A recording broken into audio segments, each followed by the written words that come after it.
In the heart of California's Sierra Nevada, where granite cliffs kiss the sky and giant sequoias stand as silent sentinels, Yosemite National Park is a place of breathtaking beauty. It's also where, in the summer of 1998, a mystery unfolded that would haunt the park's rangers and a small community in San Francisco for decades. It began with a simple, planned vacation. Daniel Carter and Eleanor Vance, two history teachers from a high school in the city, were inseparable. He was a quiet, contemplative man who found solace in the ancient trees. She, an energetic and passionate woman who believed every rock and river held a story. They arrived at Yosemite on a Tuesday morning, their old Volvo wagon packed with gear, their hearts full of the simple joy of escaping the urban grind. They planned a week-long backpacking trip, intending to hike the legendary Half Dome and explore some of the more secluded trails. They signed the trailhead register on Wednesday, July 8th, their names written neatly side by side. Daniel Carter, Eleanor Vance, the last entry for them. The first day was perfect, filled with the kind of sun-drenched, postcard-perfect moments they had dreamed of. On the second day, a storm rolled in unexpectedly, a violent tempest that ripped through the valley with winds that howled like a banshee. They were deep in the backcountry, in an area known for its treacherous terrain and sudden flash floods. When their check-in day came and went, the park rangers felt a familiar, cold dread. They waited, hoping the storm had simply delayed them. But by Friday afternoon, an official search and rescue operation was launched. The operation was massive, involving dozens of park rangers, volunteers, and even helicopters, but the results were almost non-existent. The trails were slick with mud, swollen rivers roared over their banks, and the forest floor was a chaotic tangle of fallen branches. They found the couple's campsite, meticulously packed up, but nothing else. No discarded gear, no footprints, no sign of a struggle. It was as if Daniel and Eleanor had simply vanished into thin air, swallowed whole by the formidable wilderness. Their disappearance became a local legend, a ghost story whispered around campfires, the two teachers who went to Yosemite and never came back. It was a cold case that no one could solve, a blank page in a history book that should have been full of life. Their families were devastated. The search eventually scaled down, then was officially called off, leaving behind a void that no amount of time could fill. The park, in all its silent majesty, seemed to hold its secrets close, refusing to give up the two souls it had claimed. The years passed, turning the hopeful search into a somber memory. Their students grew older, their friends moved on, but the question remained: what happened to Daniel and Eleanor? A mystery lost to time and the unforgiving embrace of the Sierra Nevada. The investigation in 1998 hit dead ends at every turn. Law enforcement and park rangers were baffled. The sheer lack of evidence was the most disturbing part. It was as if a clean slate had been wiped in the middle of a chaotic landscape. There was no sign of a fall, no personal items scattered, no struggle indicated. The search dogs, brought in from all over California, lost the scent abruptly at a small rocky clearing not far from their campsite. It was a bizarre, almost supernatural detail that seasoned rescuers couldn't explain. Did they get picked up? Did a rogue animal attack? Was it a planned disappearance? These questions swirled in the minds of detectives, but with no answers, the files grew thick with speculation and thin on facts. The families of Daniel and Eleanor held on to a desperate hope. They posted thousands of flyers with their smiling faces, their descriptions, and the little information they had. "Have you seen these two?" The flyers pleaded, their colors fading in the sun, their edges curling in the wind. The story made it to the local news, then briefly to national television. But as new stories emerged, Daniel and Eleanor's case was pushed to the back burner, another unsolved mystery in a world full of them. The public fascination waned, and the media moved on. But for their loved ones, time stood still. For Daniel's sister, Sarah, and Eleanor's brother, Mark, The park became a living tomb. They would return every year, walking the same trails, speaking to the same park rangers, their faces etched with grief and a silent, unyielding determination. They believed with a certainty that defied logic that their siblings were still out there somewhere, or at the very least, that the park held the key to their fate. For them, Yosemite was no longer a place of beauty and wonder, but a monument to a profound loss. They even hired private investigators, but those efforts too were fruitless. The investigators were met with the same impenetrable silence from the forest that had frustrated the original search teams. The case went cold, sealed with the official designation of missing under unknown circumstances. Indeed, the park rangers eventually took down the missing persons posters, a grim, routine task that signified the end of a long, painful chapter. But the legend of the two teachers lingered. The ghost stories grew more elaborate. Hikers would claim to hear faint whispers on the wind, or see two shadowy figures walking along the trails at dusk. The stories were dismissed as folklore, but they kept the memory of Daniel and Eleanor alive, a testament to the enduring mystery of their vanishing act. For 26 years, the cold case of Daniel Carter and Eleanor Vance was a file in a dusty box, a footnote in the extensive history of Yosemite's missing persons. The park rangers who worked the case retired, the lead detective passed away, and the younger generation of law enforcement only knew their story as a morbid anecdote.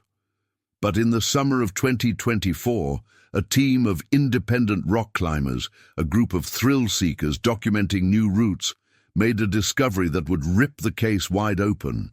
They were deep in a remote, less-traveled section of the park, attempting to scale a notoriously difficult granite face known as the Silent Sentinel. High up on the sheer wall, a few hundred feet from the ground, they found a small, almost imperceptible fissure. It wasn't a natural cave, more of a narrow, man-made cavity that had been cleverly concealed by overgrown vines and a layer of moss. Curious, one of the climbers, a young woman named Maya, shimmied her way inside. The space was tight, just enough for a person to crouch, but what she saw inside sent a shiver down her spine. Carved into the rough, unyielding rock, illuminated by the thin beam of her headlamp, were two names, Daniel and Eleanor. Underneath, etched with a kind of desperate finality, was the date. July 9th, 1998. Maya's breath hitched. She knew the story. It was a local legend, the two teachers who vanished without a trace. The sight of their names here, in a place no one was ever meant to find, was chilling. The team immediately contacted the authorities. The discovery sparked a new investigation, led by a young and ambitious detective named Sergeant Evans, who had grown up hearing the tales of the missing teachers. The rock face was meticulously searched, and a forensic team was rappelled down to the cave. They found no bodies, no remains, but they did find two small, seemingly innocuous items tucked into a crevice, a tarnished silver locket and a broken pair of glasses. The locket was identified by Sarah, Daniel's sister, as belonging to her brother. Inside, a small, faded photograph showed him and Eleanor smiling at a high school prom. The glasses were confirmed as Eleanor's prescription. The items were heartbreakingly personal, tangible proof that they had been there. But why were they there? And where did they go? The location of the cave was a massive puzzle. It was high on a vertical cliff face, inaccessible from the ground and not a place a casual hiker would ever wander. It suggested a deliberate, perhaps forced climb. The discovery raised more questions than answers. The mystery of their disappearance was no longer a cold case. It was a ghost story with new, terrifying clues. The discovery of the cave and the artifacts ignited a media firestorm. The story of the missing teachers was no longer a dusty legend, but a headline. Sergeant Evans, the lead detective, became a central figure, fielding questions from journalists and a public hungry for answers. He pored over the original case files, studying the grainy photographs and outdated reports. The key detail, he realized, was the date carved into the stone, July 9th, 1998. This was one day after they signed the trail register and one day before the storm hit. It meant they were alive for at least 2 days after they began their hike. This small piece of information was a major breakthrough, but it raised an even bigger question. Why were their names and the date carved so high up on a sheer cliff face? It wasn't a casual act. It was a desperate, almost symbolic gesture. Was it a message? A final goodbye? The forensic team meticulously examined the carvings, looking for any clue about the tool used, but the rock was too weathered. Evans' team brought in expert climbers and geologists to study the cliff and the surrounding area. They theorized that the cave might have been a makeshift shelter, but a very precarious one. It was a place for someone in extreme duress, perhaps hiding from something or someone. This new line of inquiry shifted the focus from a simple case of a tragic hiking accident to something far more sinister. The possibility of foul play, long dismissed, was now the primary theory. The names of the original investigators were now being sought out, the retired park rangers and detectives who had first worked the case. Sergeant Evans managed to track down Detective Jones, the lead from the '98 investigation, now a frail old man living in a quiet suburb. Jones was initially reluctant to talk, the case having haunted him for decades. But when Evans showed him the photographs of the cave and the artifacts, Jones's eyes filled with a raw, painful emotion. He remembered every detail of the case, every frustration, every dead end. He told Evans about the strange, abrupt loss of scent for the search dogs and the feeling he had that something was deeply, fundamentally wrong with the scene. Jones confirmed a chilling detail that was never officially recorded. A local hermit, a reclusive man named Elias Thorne, who lived in a cabin deep in the woods, had been a person of interest. He had a history of paranoia and was known for being territorial and hostile towards hikers, but he had no criminal record, and there was no evidence to link him to the disappearance. The lead went nowhere. Thorne had since passed away, his secrets buried with him. Now, with the new evidence, the old lead felt fresh and terrifyingly relevant. Okay, the plot thickens, the story moves forward, focusing on the newly found lead. Sergeant Evans and his team delved into the life of Elias Thorne. The old hermit, long forgotten, now became the key to a 26-year-old mystery. Thorne's old cabin, a ramshackle structure deep in a secluded part of the park, had been left untouched for years. It was now a historical site of sorts, but no one had ever looked at it with the lens of a crime scene. A new search warrant was issued, and a forensics team went to work, sifting through the layers of dust and time. The cabin was a hoarder's nest, filled with old maps, rusty tools, and strange collections of rocks and animal bones. It was a bizarre, chaotic place that spoke to a troubled mind. In a hidden compartment beneath a loose floorboard, they found a journal. Thorne's journal. The pages were filled with rambling, paranoid entries about trespassers and outsiders invading his sanctuary. He wrote about a storm in July 1998, a storm he described as an act of divine retribution against the unworthy. The entries were unsettling, but they contained no direct confession. Then, on a torn page near the back, a crudely drawn map was found. It was a map of the area around the Silent Sentinel Cliff, but it had a small hand-drawn symbol on it, a circle with an X through it, marking a spot a few hundred feet from the cave. The new information led to an intensive search of that specific area. A ground-penetrating radar was brought in, and the team combed every inch of the forest floor, now a tangled mess of fallen leaves and decaying wood. The breakthrough came not from a sophisticated device, but from a keen-eyed volunteer, a retired park ranger who had been part of the original search. She noticed a faint depression in the ground, an anomaly in the otherwise uniform terrain. They dug. The discovery was not the bodies of Daniel and Eleanor, but a small, waterproof box buried just a few feet down. Inside, they found a small backpack, weathered but intact. It was Eleanor's. The contents were a time capsule of their last moments. A half-eaten granola bar, a waterproof lighter, a paperback copy of a classic novel with a bookmark on page 87, and a small digital camera. The camera was corroded and broken, a relic of late 90s technology, but the memory card, miraculously, was still functional. Sergeant Evans's heart pounded as he handed it over to the tech team. The images on that card, they hoped, would finally tell the story of what happened to Daniel and Eleanor. The anticipation in the forensics lab was palpable. The small, corroded memory card was carefully placed in a specialized reader, its contents a potential window into a 26-year-old mystery. As the images loaded, Sergeant Evans, Sarah, and Mark watched with bated breath. The first few photos were mundane, scenic shots of the park, Eleanor smiling in front of a waterfall, a picture of Daniel looking at a map. They were the carefree moments of a vacation, preserved in a digital amber. Then the images changed. They became disorienting, shaky. One photo showed a distorted view of a muddy trail, another a close-up of a broken hiking boot. Then a series of images in rapid succession, all taken in low light. The first was a shot of a makeshift shelter, a small tarp pulled over a rock overhang.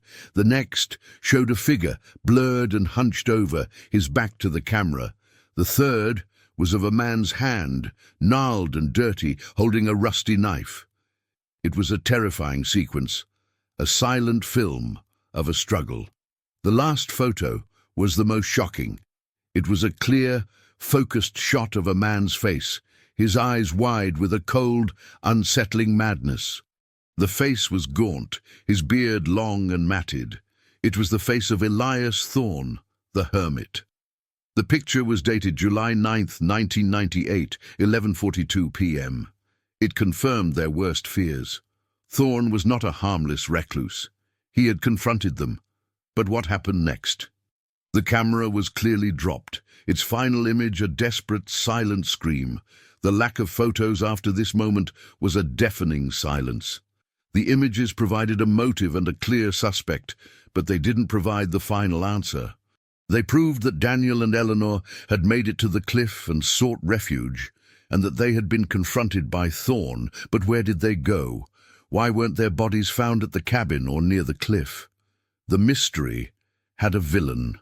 But the final act was still missing. The images were a puzzle with a crucial piece missing, a story without an ending. The new evidence created a national sensation. The story of the two missing teachers and the hermit who may have been their captor was all over the news. The grainy photo of Elias Thorne's face was broadcast everywhere, a long dead man now a prime suspect. Sergeant Evans, under immense pressure, had to go back to the beginning. But with this new, terrifying context, the search for the bodies was renewed, this time with a focused intensity. Drones with thermal imaging were used, and search dogs were brought back to the area around Thorne's cabin and the cliff where the cave was found. The terrain was vast and unforgiving, but they had a smaller, more specific search radius. The family of Daniel and Eleanor, having just been given a painful sliver of hope, were now in a state of agonizing limbo. The discovery of the camera had been a triumph, but it had also painted a horrifying picture of their final moments, leaving them to imagine a struggle and a confrontation. The search for their remains was now the only thing that mattered. Weeks turned into months, and the renewed search came up empty. It was as if the ground itself had swallowed them. The absence of bodies was the single most frustrating aspect of the case. If Thorne had killed them, where were the bodies? Did he bury them?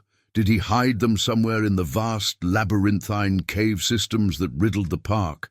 The authorities considered every possibility, but no trace was ever found. The narrative that had seemed so clear, a confrontation with a hermit, began to fray at the edges. Why had they left the safety of the cave? Why was Eleanor's backpack buried so far from the cliff face? The questions piled up, and without the final piece of the puzzle, the case was once again on the verge of going cold. The media began to speculate again, creating new theories. Perhaps Thorne had an accomplice. Perhaps they escaped him and were lost somewhere else. The lack of a clear conclusion was maddening for the police, for the public, and most of all, for the families. The lack of a final resting place for Daniel and Eleanor became the central gnawing problem of the investigation. Sergeant Evans, haunted by the case, started to work on it obsessively in his off hours. He went back to the only two pieces of physical evidence found at the cliff face: the locket and the broken glasses. The locket was straightforward, a sentimental item, but the glasses were different. They were a clue from a highly intelligent and observant woman. Eleanor was a history teacher. She knew the importance of leaving a record. The glasses had a tiny, almost imperceptible scratch on one of the lenses. It wasn't a random scratch. The pattern suggested a kind of Morse code, a desperate final message. Evans showed the glasses to an expert, and they deciphered the code, a series of dots and dashes that translated to "look for the sun." It was a cryptic, frustrating message. What did it mean? Did it refer to a location, a specific time of day? It felt like another clue in a scavenger hunt that led to a dead end. But Evans couldn't shake the feeling that it was the final, desperate plea of a woman who knew she was running out of time. He went back to Thorne's journal, poring over the chaotic, paranoid entries again. This time, he wasn't looking for a confession. He was looking for a pattern, a hidden meaning. He found a recurring obsession in the pages: Thorne's fascination with the Morning Sun Cave, a small, obscure cave he had discovered and written about extensively. He believed it was a sacred place, a place of immense spiritual power, and a place where no one was worthy of going. The cave was located on the far side of a treacherous ridge, a place no hiker would ever stumble upon. It was a place Thorne considered his own, his private sanctum. The name of the cave, Morning Sun Cave, resonated with Eleanor's cryptic message. This had to be it. It was a desperate, long-shot theory, but it was the only lead they had left. The theory was a long shot, but it was the only one that made any sense. A team was assembled, and they began the treacherous journey to the Morning Sun Cave. The location was incredibly difficult to access, requiring a long and dangerous climb. It was a place where no one would ever stumble upon by accident, a perfect place to hide a secret. After hours of painstaking effort, they found the entrance, a narrow, unassuming opening hidden by a thick curtain of ivy and overgrown shrubs. As they entered, the air grew colder and stiller. The cave was not large, but it was deep, with a narrow passage leading into a larger chamber. The cave itself was eerily beautiful, with stalactites hanging from the ceiling like frozen tears. But what they found in the main chamber was not what they expected. There were no bodies, no signs of a struggle. Instead, they found a small, almost altar-like collection of items on a smooth rock: a broken compass, a pair of rusted scissors, and a small handmade wooden cross. These were not the things of a tragic accident or a murder. They were tokens. Tucked away in a small crevice, they found another journal, this one much smaller and more personal. It was Eleanor's journal. Its pages were water-stained and brittle with age, but the writing was still legible. Her entries, unlike Thorne's, were lucid and detailed. She wrote about their first day, the joy of being in the park, then the storm. She wrote about getting lost and seeking shelter in a small cave on a cliff face. She wrote about being found by a strange, reclusive man, Thorne. He had offered them food and a place to stay, but his behavior was erratic and unnerving. He had a deep-seated belief that they were messengers sent to him. He was not violent, not at first. He seemed to want to keep them, not to harm them. He showed them his sacred space, the Morning Sun Cave, and told them that they were chosen. The entry ended abruptly, a half-finished sentence about a promise. The journal provided a new narrative, a new set of questions. They weren't murdered. They were perhaps captured, but for what purpose? What did Thorne want from them?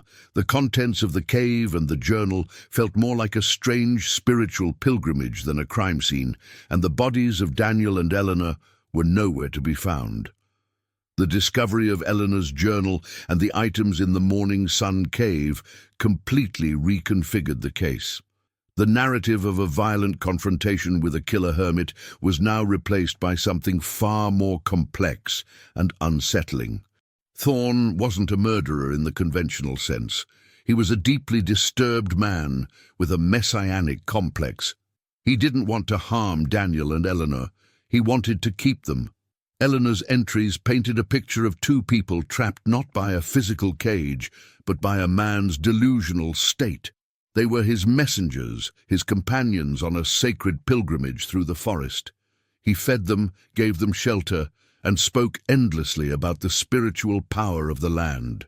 But what did he do with them? The last entry in her journal was the most disturbing, a half-finished sentence that read, "He says we must go to the place where the sky meets the earth." This phrase, combined with the lack of bodies, created a new, terrifying possibility. Sergeant Evans theorized that Thorne, in his paranoia and delusion, led them to a remote, perhaps even suicidal location, a place so treacherous that they would never be found. The search was expanded to the highest, most isolated peaks of Yosemite, a mission that seemed almost impossible. The weather conditions were unpredictable, the terrain unforgiving. The story of Daniel and Eleanor had gone from a tragic hiking accident to a true crime mystery, and now to a bizarre, almost cult-like disappearance. The families were once again thrown into a state of emotional turmoil. The new information was a double-edged sword. It absolved Thorne of murder, but left the fate of their loved ones even more ambiguous. Were they still alive somewhere? Lost? Did they succumb to the wilderness on Thorne's delusional quest? The only certainty was that the truth was hidden in the heart of the mountains, a secret held by the granite cliffs and the silent forests. The search for a body had now become a search for a final hidden location, a sacred spot that existed only in the mind of a madman. The new lead, though based on the ramblings of a disturbed man, was the only thing the authorities had. The phrase, "where the sky meets the earth," was dissected by geologists and park rangers. It was a common poetic phrase, but in the context of Thorne's journal, it seemed to point to the highest peaks of the park. Specifically, they began to focus on a remote, jagged mountain range known as the Sentinel's End, a place so dangerous and difficult to climb that even experienced hikers avoided it. Sergeant Evans, now fully invested in the case, led the search. The team included seasoned climbers and search and rescue personnel, all of whom were skeptical but determined. As they climbed higher, the terrain became more treacherous. The air grew thin, the winds howled, and the landscape became a desolate world of rock and ice. They were no longer looking for a campsite or a trail, but for a hidden, sacred spot that might only exist in the mind of a madman. After days of relentless searching, they found something on a high, wind-swept ridge, a small cairn, a pile of rocks stacked with deliberate care. It was not a burial site, but a marker. Underneath a flat rock, they found a small, leather-bound book. It was a diary, not of Daniel or Eleanor, but of Thorne himself. The entries were a direct continuation of his earlier journal, but they were far more lucid. He wrote about a spiritual journey, a pilgrimage with Daniel and Eleanor, whom he now called his disciples. He claimed to have led them to a secret place, a place of transcendence, where they had found a higher purpose. The entries were chilling in their calmness. He wrote about their conversation, their belief in his vision, and their final willing journey. It was a story of a shared delusion, not a forced disappearance. The diary ended with a final, heartbreaking entry. "The messengers have gone to a better place. Their journey is complete. I have sent them to the sun." The final words offered a cryptic, terrifying conclusion, but no physical proof. The final entry in Thorne's diary sent a jolt of terror through Sergeant Evans and his team. The phrase, "sent them to the sun," felt less like a poetic metaphor and more like a horrific literal act. It suggested that Thorne had convinced Daniel and Eleanor to walk into a place of certain death, possibly a sheer drop or a dangerous crevice, believing it was a spiritual ascension. The new theory was that the two teachers, under immense stress and emotional duress from being lost and under the influence of a charismatic madman, had willingly gone along with his delusional plan. This wasn't a story of murder, but of psychological manipulation and a tragic shared delusion. The search was now focused on finding that place of transcendence, a specific point on the high ridge that could have served as a final, ritualistic location. They used drones to scour every inch of the Sentinel's End, looking for a break in the terrain, a hidden drop-off, or any sign of a fall. The landscape was vast and unforgiving, a maze of sharp rocks and deep crevasses. The search stretched for weeks, but the answer remained elusive. They found no clothing, no skeletal remains, no sign of a fall. It was as if the mountain itself had consumed them. The families, who had been holding on to a desperate hope, were now facing the most painful truth of all, that their loved ones had perhaps not been victims of a violent act, but of a shared madness. The idea was almost more unbearable than the thought of murder. It meant they had a choice, a final, tragic moment of free will that led to their demise. The case was now a haunting puzzle with all the pieces, but no picture. It had a beginning, a middle, and a horrifying motive, but no final, physical proof. The only thing left was the chilling, terrifying phrase in Thorne's diary, a final epitaph for a mystery that would never truly be solved. The tragic story of Daniel Carter and Eleanor Vance was no longer just a cold case. It had become a haunting psychological study. The new evidence, the journals, the cryptic messages, painted a picture not of a random act of violence, but of a slow, terrifying descent into a shared delusion. Sergeant Evans, consumed by the case, couldn't let it go. He went back to the original search records, looking for any detail, no matter how small, that had been overlooked. He found a small, almost insignificant notation in one of the reports from the 1998 search. It mentioned a displaced rock near the Sentinel's End Ridge, a rock that had been moved by the storm. At the time, it was dismissed as an act of nature. But now, with Thorne's diary in hand, Evans had a different theory. He believed the rock was not moved by the storm, but by a person or persons. He returned to the site with a team, and after hours of careful excavation around the base of the moved rock, they found something. It was not a body, but a small, carefully crafted wooden box. It was a kind of time capsule, a final message left for the world. Inside, they found a single, small silver key on a chain and a meticulously folded letter. The letter was a final testament, not from Thorne, but from Daniel. His handwriting was shaky but clear. He wrote about their ordeal, their fear, and then, slowly, their conversion. He wrote about Thorne's charisma, his belief that the mountain was a living, breathing entity, and that a final, spiritual journey was necessary to find peace. He wrote that they were not being held against their will, but that they were following a higher calling. He wrote about a secret place, a sacred chamber that Thorne had led them to, a place that held the key to his life's work. The letter ended with a final, chilling line: "We are at peace now. Find the secret, and you will understand." The letter was a heartbreaking final farewell, a terrifying glimpse into a shared delusion. But what was the secret? And what did the key open? The discovery of the letter and the key was a monumental find, but it only opened up a new chapter of the mystery. The letter, written by Daniel himself, was a heartbreaking confession of their mental state, but it did not provide the physical location of their bodies. Instead, it pointed to a sacred chamber that Thorne had supposedly shown them, a place holding the key to his life's work. Sergeant Evans now had a new puzzle to solve. What did the small silver key unlock? He showed the key to historians and park rangers, but no one recognized it. It wasn't a key to a cabin or a park gate. It was too small, too ornate. It had to be a personal object. Evans's team went back to Thorne's old cabin, the one that had been meticulously searched before. They went through everything again, this time with the key in mind. They looked for hidden compartments, secret drawers, and anything that might have a small, almost invisible lock.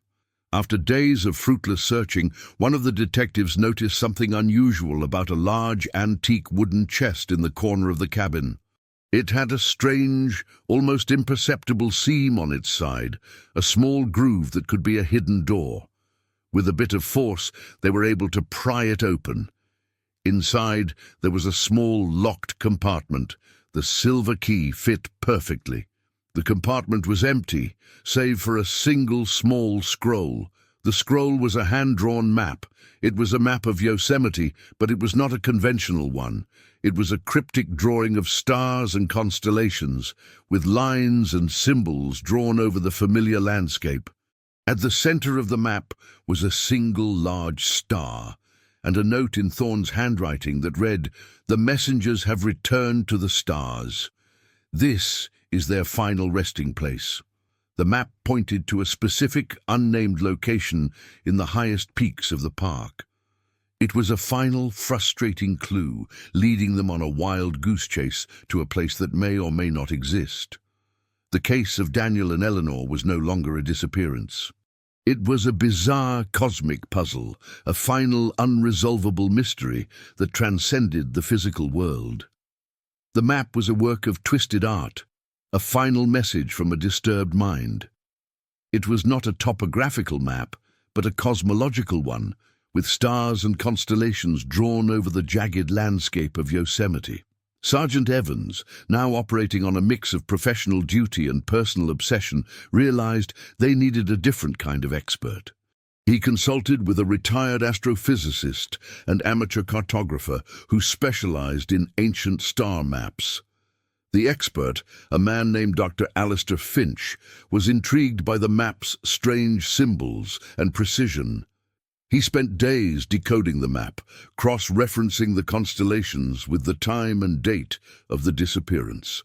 He discovered that the large central star on the map corresponded to a specific point on the Sentinel's End Ridge, a place known to locals as the Widow's Peak, due to its treacherous and deadly drops.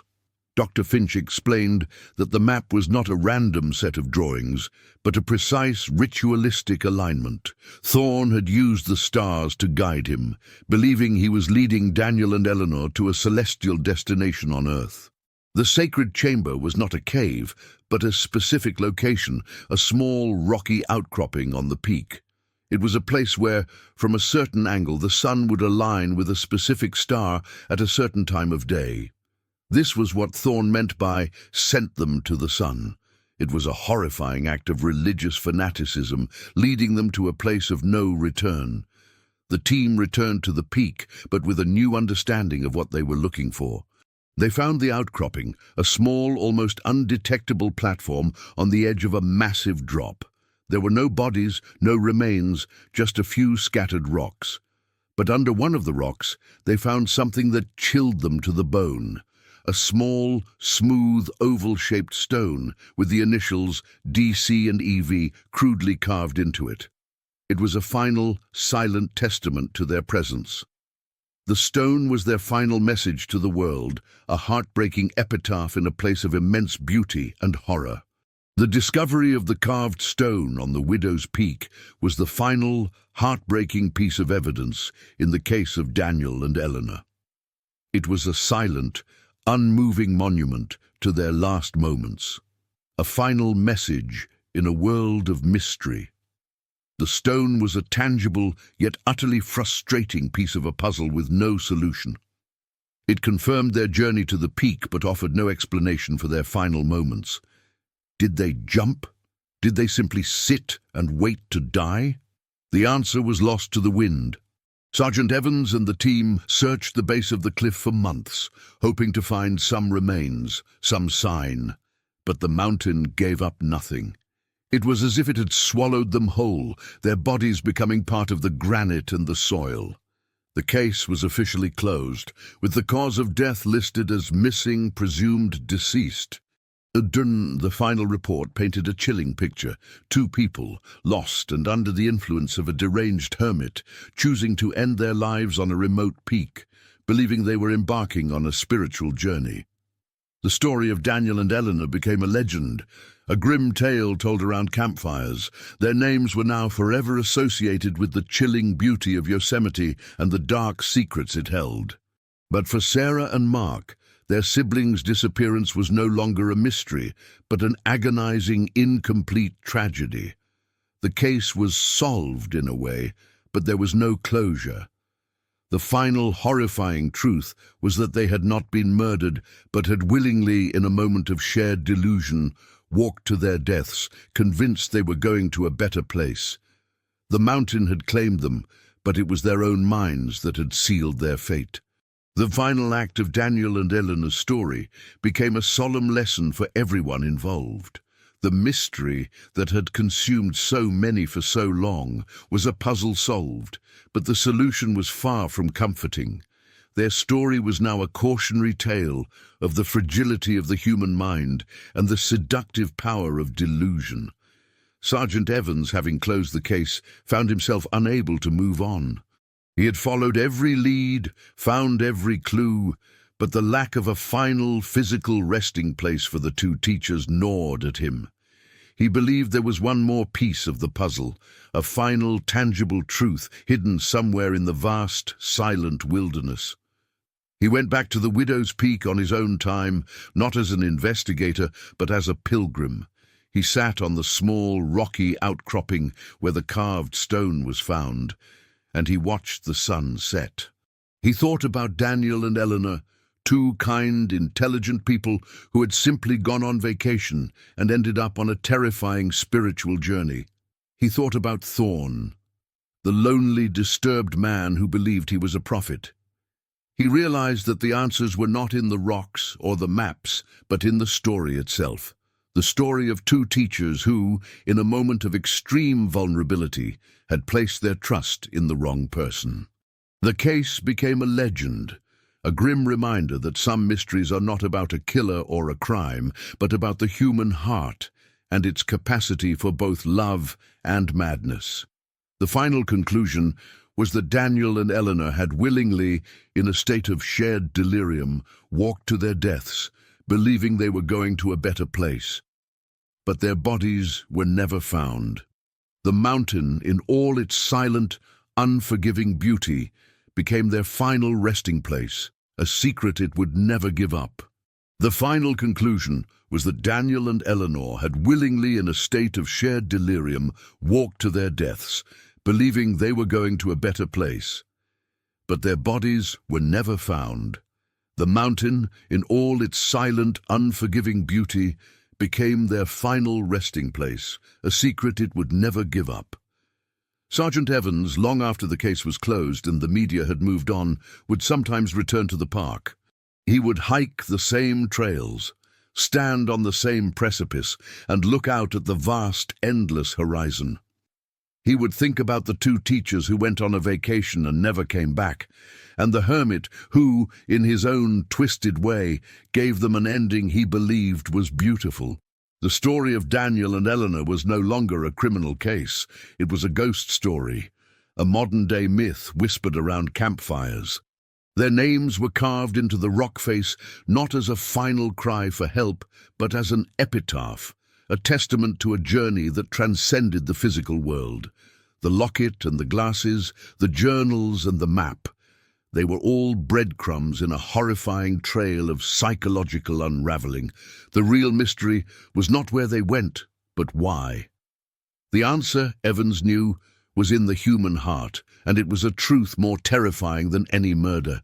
The mountain kept their secret, but their story, in all its chilling detail, became a haunting legacy, a final warning to all who wander into the wild, that sometimes the most dangerous thing in the wilderness is not a wild animal or a natural disaster, but the beautiful, terrifying madness of another human soul.